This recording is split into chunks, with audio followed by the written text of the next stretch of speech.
Hey, what's up? How you doing, everyone? It's James here at SwitchWatch, and I'm back today with another review. This is a platforming indie title called Hue, but is it any good? Let's jump in and find out.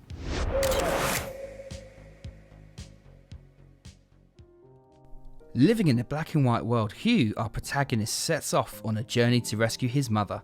The world's inhabitants see only in black and white. They cannot perceive colour, so nothing seems off to them. The sky is a dull thing, and details cannot be seen.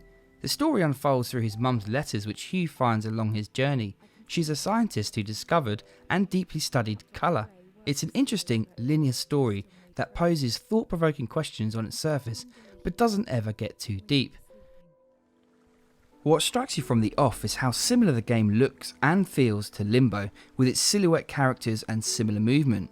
What makes the game stand out, and the whole premise of its story and main gameplay element, is the use of colour. You have a colour wheel which you fill with different shades and use the right stick to switch between them. Choosing a colour fills the background with that colour and makes items in the foreground of that colour vanish to your eye. Throughout the game, this simple idea is explored.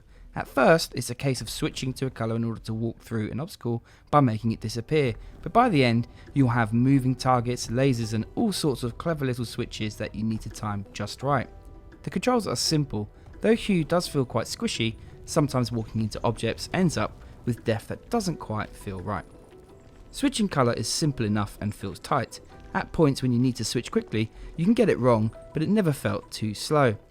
The game is a Metroidvania world. Unlocking new colours opens up new areas and a series of puzzles that lead to the next colour. It's a linear game that will take you about 5 hours to complete.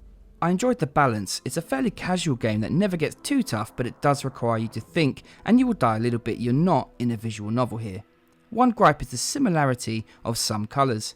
Pink and purple and yellow and dark yellow are similar, for example. It can be quite hard to figure out which is which when you are running and need to make a colour switch on the move. The concept is a good and unique one that makes for a fun game. It isn't too long, but I feel that's right here. It would likely getting annoying if it dragged on for too long. Once a seed has taken root, it doesn't take long for it to grow, to nurture and blossom into something beautiful. The seed of knowledge was planted in my mind, and I wasn't prepared to let it wilt and die. The music is nice. It's a chilled and atmospheric soundtrack that works here. The story is told through your mother's letters and they are narrated really well. There are some nice touches, for example clinking chains when you walk into them and some eerie little sound effects that all work together to create the right atmosphere. The visuals have a strong style, but they aren't going to win any awards. There aren't many characters and everything is bright, but that's about all I can say for this one. It's a visual style that some will definitely like. Performance-wise, I didn't experience any issues at all. On the move or docked, the game runs really well. Coming in at $7.99 in the US and $7.99 in the UK, it clearly makes sense to buy this one in the US eShop if you pick it up. The game isn't very long and doesn't have any replayability. There are some collectibles to find, but there isn't much there. It's not expensive, but you will be done in a couple of sittings and then move on. Hue is the kind of game that you can pick up and play through in a couple of sittings, enjoy and then move on. It's unique and a fun experience that isn't overly challenging. I feel that overall there was potential for this game to be something special. Instead, what we have is a pleasant experience. Overall then, a 6 out of 10.